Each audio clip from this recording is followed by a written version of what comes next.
नमस्कार, जय हिंद दोस्तों। स्वागत है आप सभी का आपके अपने यूट्यूब चैनल अनुभव सुपर क्लासेस में। दोस्तों, आज की इस वीडियो में हम बात करने वाले मध्य प्रदेश शिक्षक चयन परीक्षा वर्ग 1 यानी एमपी टेट वर्ग 1 की बात करने वाले, जिसमें हमने जो आपकी डिमांड पर प्रैक्टिस सेट शुरू किए हैं, ठीक है, सीरीज स्टार्ट की है हिस्ट्री से संबंधित। ठीक है, आप सभी की सबसे ज़्यादा जो डिमांड थी वो हिस्ट्री की थी, तो हमने हिस्ट्री का जो प्रैक्टिस सेट स्टार्ट किया है और ये हमारा प्रैक्टिस सेट 4 है। 3 हम अपलोड कर चुके हैं, तो आप वो प्लेलिस्ट में जा करके देख सकते हैं। दोस्तों, आज से आपको टॉपिक वाइज, जी हाँ दोस्तों, टॉपिक वाइज आपको वीडियो मिलेगी, ठीक है, जिसमें हम वन लाइनर क्वेश्चन डिस्कस करेंगे, ठीक है, साथ में ही आपको एक्स्ट्रा फैक्ट भी बताएंगे। तो आप लोग ये वीडियो लास्ट तक जरूर देखें। और अगर आप एमपी टेट वर्ग 1 क्वालिफाई करना चाहते हैं अच्छे मार्क्सों से, तो आप इस चैनल को भी सब्सक्राइब कर लें और जो भी हम डेली आपके लिए प्रैक्टिस सेट लाएंगे उसको ज़रूर देखें। हम आज से आपका टॉपिक वाइज स्टार्ट करने वाले, जी हाँ। तो आज का जो हमारा पहला चैप्टर है, पार्ट है, वो है प्रागैतिहासिक काल। जी हाँ, प्रागैतिहासिक काल से संबंधित आज की इस वीडियो में हम वीडियो देखने वाले हैं। तो चलिए शुरू करते हैं। तो सबसे पहले हम जानते हैं कि प्रागैतिहासिक काल क्या होता है। तो आपको बता दें कि पुरातत्वविदों एवं इतिहासकारों की मान्यता है कि मनुष्य की सांस्कृतिक यात्रा लगभग 30 लाख वर्ष पूर्व से प्रारंभ होती है। प्रागैतिहासिक काल में मानव जीवन सभ्य नहीं था तथा लिपि का आविष्कार भी नहीं हुआ था। इस काल के इतिहास के लिए लिखित साधन उपलब्ध नहीं है। ठीक है, इस काल में क्या था कि लिखित साधन उपलब्ध नहीं थे और इसमें मानव जीवन अपेक्षाकृत सभ्य नहीं था, मतलब पढ़ा लिखा नहीं था। ठीक है, हड़प्पा सभ्यता से पूर्व का भारतीय इतिहास इस श्रेणी में आता है। ठीक है, यहाँ बोला गया है कि जो प्रागैतिहासिक, प्रा मतलब पहले, तो जो पहले का इतिहास है, हिस्ट्री है, ठीक है, तो हड़प्पा सभ्यता से पूर्व यानी पहले का जो भारतीय इतिहास था वो कैसा, इस श्रेणी के अंतर्गत आता है। कौन सा? प्रागैतिहासिक काल के अंतर्गत आता है। दोस्तों, अब इसके बाद हम बात करें, अभी हमने बात की थी प्रागैतिहासिक काल, अब हम बात करेंगे अर्ध ऐतिहासिक काल। ठीक है, अर्ध ऐतिहासिक काल क्या होता है हम जानने वाले हैं। तो भारतीय इतिहास का वह काल जिसमें लिखित साक्ष्य तो उपलब्ध हैं, ठीक है, प्रति ऐतिहासिक काल में क्या था, वहाँ पे लिखित साक्ष्य नहीं थे, लेकिन यहाँ पे अर्ध ऐतिहासिक काल में क्या है, लिखित साक्ष्य तो उपलब्ध हैं, लेकिन वे गूढ़ लिपि में हैं और जिनका अर्थ अभी नहीं निकाला जा सकता है। मतलब लिखित तो है लेकिन उसको पढ़ा नहीं जा सकता है। इस युग को पारिभाषिक रूप से साक्षर अभिलेखों से पहले का माना जाता है। फिर भी ऐसा माना जाता है कि यह युग लिपि के आविष्कार से पूर्व के होते हुए भी उसके अंत्यात निकट है। हालांकि हड़प्पा सभ्यता में लिपि का आविष्कार हो चुका था। ठीक है, हड़प्पा सभ्यता में, यहाँ से एक प्रश्न बनेगा कि लिपि का आविष्कार कब हुआ था, तो हड़प्पा सभ्यता में, परंतु उसे अभी तक पढ़ा नहीं जा सका है, इसलिए हड़प्पा सभ्यता को भी अर्ध ऐतिहासिक माना गया है। ठीक है, तो आप लोग इसको बड़े ध्यान से पढ़ सकते हैं और जिसको समझ में नहीं आता है वो वीडियो को दोबारा देख सकता है। अब हम बात करने वाले हैं ऐतिहासिक काल, क्योंकि ये हम इसलिए समझाना चाह रहे हैं कि ये तीनों जो हैं ये बार बार आपको देखने को मिलेंगे क्वेश्चनों में। ठीक है, तो आपका ये कॉन्सेप्ट क्लियर होना चाहिए। आपको वीडियो पसंद आ रहा हो तो वीडियो को लाइक ज़रूर करें और इस वीडियो को अपने भाई बहन दोस्तों में शेयर कर दें, क्योंकि आज से हिस्ट्री से जो भी वर्ग 1 में फॉर्म फिल किया है उन सभी के लिए पूरी हिस्ट्री हम कंप्लीट करवाने वाले हैं जब तक आपका एग्ज़ाम नहीं होता है। ठीक है, तो चलिए देखते हैं ऐतिहासिक काल, वह काल जिसके लिखित साक्ष्य उपलब्ध हैं। ठीक है, ऐतिहासिक काल में क्या है, लिखित साक्ष्य क्या है, उपलब्ध हैं और जिसमें मनुष्य सभ्य हो चुका था। मतलब मनुष्य सभ्य का मतलब है कि मनुष्य रहना कैसे है, खाना कैसे है, ठीक है, घर मकान, ये सारी चीज़ें इसमें मनुष्य करने लगा था। लगभग 600 ईसा पूर्व के बाद का काल ऐतिहासिक काल कहलाता है। ठीक है, कितने, 600 ईसा पूर्व के बाद का काल ऐतिहासिक काल कहलाता है। ठीक, तो आप लोग याद रखेंगे। अब हम दोस्तों कुछ महत्वपूर्ण प्रश्न देखने वाले हैं जो कि 1 लाइनर हैं और आपको एग्जाम में ऐसे प्रश्न देखने को जरूर मिलेंगे। तो यहाँ पर पहला प्रश्न क्या है, इतिहासकारों के अनुसार प्रागैतिहासिक काल में मानव जीवन सभ्य नहीं था, क्या इस काल में लिपि का आविष्कार हुआ था? तो ये क्या हो जाएगा आंसर, नहीं, क्योंकि अभी हमने देखा कि प्रागैतिहासिक काल में मानव जीवन सभ्य नहीं था और ना ही इस काल में लिपि का आविष्कार हुआ था। तो सही आंसर क्या हो जाएगा, नहीं। भारत में पाषाणकालीन सभ्यता की खोज का कार्य सबसे पहले किस वर्ष आरंभ हुआ? तो ये हुआ था 1863 ई में। करेक्ट आंसर क्या हो जाएगा, 1863 ई में। भारतीय पुरातत्व सर्वेक्षण विभाग के विद्वान, याद रखेंगे नाम, रॉबर्ट ब्रूस फूट। क्या है, रॉबर्ट ब्रूस फूट ने कहा से पूर्व पाषाणकालीन उपकरण प्राप्त किए? तो ये किए थे पल्लवरम। कहाँ से किए थे, पल्लवरम, जो कहाँ पे है, मद्रास में। ठीक है, आप लोग इसको याद रखेंगे। पुरा पाषाण काल को किस युग के नाम से जाना जाता है? तो ये जाना जाता है शिकार व खाद्य संग्रह युग। किससे जाना जाता है, शिकार व खाद्य संग्रह युग। अगला प्रश्न है, भारत में मानव के प्राचीनतम अस्तित्व का संकेत द्वितीय हिमावर्तन ग्लेशियन काल की परतों से प्राप्त उपकरणों से मिलता है, जिसका काल 2,50,000 ईसा पूर्व बताया जाता है। उक्त उपकरण किससे निर्मित थे? तो ये थे पत्थर से। सही आंसर क्या हो जाएगा, पत्थर।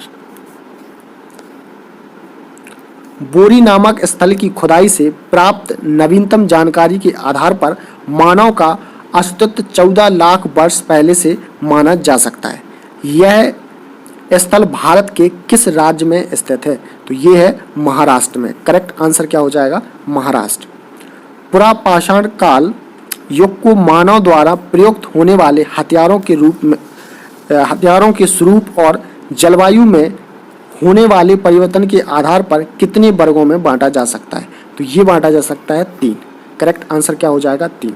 पहला हो जाएगा निम्न पुरा पाषाण काल युग, ठीक है, दूसरा हो जाएगा मध्य और तीसरा हो जाएगा उच्च पुरा पाषाण काल। ठीक है, तो आप इसको याद रखेंगे।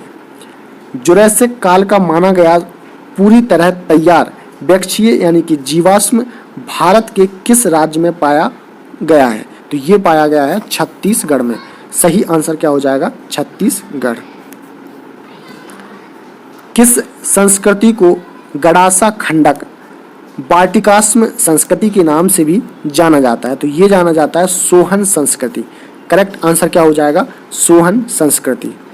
मध्य पुरा पाषाण काल को निवासा चरण की संज्ञा दी गई है क्योंकि इस काल के उच्च कोटि के औजार निवासा नामक स्थान पर प्राप्त हुए थे। यह स्थान भारत के किस राज्य में स्थित है? तो ये है महाराष्ट्र में। सही आंसर क्या हो जाएगा, महाराष्ट्र। निवासा के ही निकट किस स्थान से मध्य पुरा पाषाणिक युद्ध उद्योग एवं विकास के साक्ष्य मिलते हैं? तो ये मिलते हैं चिरकी से। सही आंसर क्या हो जाएगा, चिरकी। मध्य पुरा पाषाण काल में क्वार्टाइज्ड पत्थरों के स्थान पर जैस्पर, चर्ट, फ्लंट आदि के पत्थर प्रयुक्त होने लगे। इस समय के औजार मुख्यतः किससे बनते थे? तो ये बनते थे सल्क से। सही आंसर क्या हो जाएगा, सल्क। फलक, वेदनी, छेदनी, खुरचनी आदि मध्य पुरा पाषाण काल के मुख्य औजार थे। फलकों की अधिकता के कारण इस काल को किस नाम से भी जाना जाता है? तो ये फलक संस्कृति के नाम से जाना जाता है। तो याद रखेंगे फलक संस्कृति। चलिए अगला प्रश्न है, भद्रडे किस काल का उपकरण है? तो उच्च पुरा पाषाण काल का। किसका? उच्च पुरा पाषाण काल का भद्रडे उपकरण है।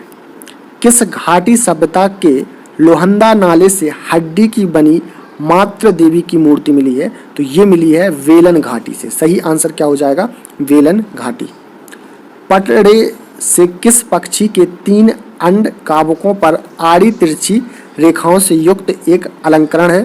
तो यह है शुतुरमुर्ग। सही आंसर क्या हो जाएगा, शुतुरमुर्ग।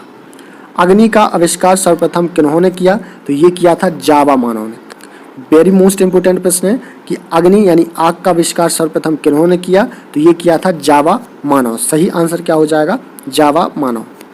आदि मानव ने सबसे पहले क्या सीखा, तो आग जलाना। सही आंसर क्या हो जाएगा, आग जलाना। हस्त कुठार एवं विदारणी प्राचीन काल के सबसे परिचित उपकरण है। किसको प्रथम उपकरण निर्माता कहा जाता है, तो ये कहा जाता है हैंडीमैन को। सही आंसर क्या हो जाएगा, हैंडीमैन। चलिए अगला प्रश्न है, मध्य पाषाण काल 10,000 ईसा पूर्व से 7,000 ईसा पूर्व को किस अन्य युग के नाम से जाना भी जाता है, तो ये जाना जाता है शिकार एवं पशुपालन युग। ठीक है, मध्य पाषाण काल को किस नाम से जाना जाता है, शिकार एवं पशुपालन युग। आप लोग कमेंट बॉक्स में कमेंट करके जरूर बताएं कि ये वीडियो आपको कैसी लगी। ठीक है, और अगर आपको पसंद आ रही हो तो इस वीडियो को, इस प्रकार की जो वीडियो है प्रैक्टिस सेट, हम कंटिन्यू आपको टॉपिक वाइज कराने वाले हैं। किस काल में पहली बार मानव कंकालों को विधिवत रूप से दफन करने की प्रक्रिया शुरू हुई, तो ये हुई है मध्य पाषाण काल से। सही आंसर क्या हो जाएगा, मध्य पाषाण काल से। ठीक है, किस काल में पहली बार मानव कंकालों को विधिवत रूप से दफन करने की प्रक्रिया शुरू हुई, तो ये हुई है मध्य पाषाण काल में। मध्य पाषाणिक प्रसंग को क्या बोला जाता है, काल भी बोला जाता है, में पशुपालन के प्रमाण कहाँ से प्राप्त हुए हैं, तो ये हुए हैं आदमगढ़ से, होशंगाबाद मध्य प्रदेश, और बागौर भीलवाड़ा राजस्थान, और जय। ठीक है, तो ये जो जगह हैं यहाँ से पशुपालन के प्रमाण प्राप्त हुए। फिर से सुनिए, आदमगढ़, होशंगाबाद मध्य प्रदेश, बागौर भीलवाड़ा राजस्थान। ठीक है, इसका क्या हो जाएगा करेक्ट आंसर। मध्य पाषाणिक उद्योग मूलतः है ज्यामितीय। सही आंसर क्या हो जाएगा, ज्यामितीय। कहाँ से मध्य पाषाण काल के 500 से अधिक चित्रक शैलाश्रय प्राप्त हुए हैं, तो ये हुए हैं भीमबेटका। सही आंसर क्या हो जाएगा, भीमबेटका। भारत में मानव कंकाल मध्य पाषाण युग से प्राप्त होते हैं। शिवालिक क्षेत्र से किसके जीवाश्म प्राप्त हुए हैं, तो ये हुए हैं रामापिथेकस। सही आंसर क्या हो जाएगा, रामापिथेकस के। कृषि की शुरुआत सभ्यता कब हुई, तो ये 7,000 ईसा पूर्व के आसपास हुई थी कृषि की शुरुआत। किस काल में स्थिर जीवन, जनसंख्या वृद्धि, आत्मनिर्भर अर्थव्यवस्था, चाक का निर्माण, मृत भांड का प्रयोग, अग्नि का व्यापक उपयोग शुरू हुआ, तो ये हुआ है नव पाषाण काल में। सही आंसर क्या हो जाएगा, नव पाषाण काल, जो कि शुरू हुआ था 7,000 से 1,000 ईसा पूर्व के मध्य। मनुष्य ने वस्त्र निर्माण की कला किस काल में सीखी, तो नव पाषाण काल में। सही आंसर क्या हो जाएगा, नव पाषाण काल। वर्ष 1860 में सर्वप्रथम किसने उत्तर प्रदेश में टोंस नदी के किनारे उत्तर पाषाण कालीन शिल्ड प्राप्त किया, तो ये किया था ली मसूरियर। सही आंसर क्या हो जाएगा, ली मसूरियर। अगला प्रश्न है, वर्ष 1872 में फ्रेजर ने किस स्थान को दक्षिण भारत का उत्तर पाषाण कालीन सभ्यता का प्रमुख स्थल घोषित किया, तो ये किया है बिलारी। सही आंसर क्या हो जाएगा, बिलारी। अगला प्रश्न है, नव पाषाण काल यानी 7,000 से 1,000 ईसा पूर्व को अन्न उत्पादक युग के नाम से भी जाना जाता है। किस स्थल से 5,000 ईसा पूर्व का कृषि जन्य गेहूं और जौ की विभिन्न किस्में प्राप्त हुई, तो ये हुई है मेहरगढ़। सही आंसर क्या हो जाएगा, मेहरगढ़। भारत में पशुपालन एवं कृषि के प्राचीनतम साक्ष्य कहाँ से प्राप्त हुए थे, तो ये भी मेहरगढ़ से प्राप्त हुए, तो याद रखेंगे। धान्यों की खेती सबसे पहले किस काल में प्रारंभ हुई, तो नवप्रस्तर काल में। सही आंसर क्या हो जाएगा, नवप्रस्तर काल में। मानव द्वारा सर्वप्रथम प्रयुक्त अनाज कौन सा था, तो ये था जौ। याद रखेंगे कौन सा था, जौ। व्यक्ति भोजन इकट्ठा करने वाली अवस्था से भोजन उत्पादन वाली अवस्था में किस युग में पहुंचा, तो ये पहुंचा है नवपाषाण काल युग। सही आंसर क्या हो जाएगा, नवपाषाण युग में। अगला प्रश्न है, नवपाषाण काल के लोगों द्वारा पाला गया प्रथम पशु कौन था। अक्सर एग्जाम में पूछा गया है, तो वो हो जाएगा कुत्ता। सही आंसर क्या होगा, कुत्ता। बेलन घाटी जो कि कहाँ पे, उत्तर प्रदेश में स्थित है। कोल्डिवा से वन और कृषि जन्य चावल का प्रमाण मिला है, जो चावल का सबसे पुराना साक्ष्य है। यहाँ से प्राप्त धान की किस्म किस नाम से जानी जाती है? तो ये जानी जाती है ओराइजा सटाइवा। किस नाम से जानी जाती है? ओराइजा सटाइवा सही आंसर हो जाएगा। दोस्तों आज का लास्ट प्रश्न है, वेलन घाटी के किस स्थल से स्तंभ गर्त भी प्राप्त हुआ है? तो कोल्डिवा सही आंसर क्या हो जाएगा? कोल्डिवा। तो दोस्तों ये हमने प्रातिहासिक काल से संबंधित वन लाइनर मोस्ट इंपोर्टेंट प्रश्न देखे। अभी इसके और भी प्रश्न बचे हुए हैं तो वो हम अगली वीडियो में लाएंगे, अगले प्रैक्टिस सेट में लाएंगे, ठीक है। तो उससे पहले जिन दोस्तों ने अभी तक वीडियो को लाइक नहीं किया है तो वीडियो को लाइक कर दें अगर आपको वीडियो पसंद आई हो तो, और चैनल को सब्सक्राइब नहीं किया है तो चैनल को जरूर सब्सक्राइब करें और साथ ही बेल आइकन का बटन ऑन कर लें जिससे आने वाला वीडियो का कोई भी नोटिफिकेशन अपडेट है वो आपको मिलता रहे। दोस्तों ये जो प्रैक्टिस सेट है जब तक आपका एग्जाम नहीं हो जाता है हम आपको कंटिन्यू एक डेली की वीडियो लाएंगे जिसमें सारे टॉपिक कवर करने वाले हैं इतिहास यानी हिस्ट्री से संबंधित। जो आपकी एमपी-टेट वर्ग 1 परीक्षा में अच्छे मार्क्स अगर आप चाहते हैं तो ये वीडियो निरंतर आप देखते रहें और उम्मीद है कि आप ऐसा करेंगे। तो दोस्तों आप बस सपोर्ट बनाए रखें इस चैनल को, हम आपके लिए बेस्ट से बेस्ट कंटेंट प्रोवाइड करने की कोशिश करेंगे। तो दोस्तों फिर मिलेंगे एक ऐसे ही न्यू वीडियो के साथ, तब तक के लिए नमस्कार, जय हिंद।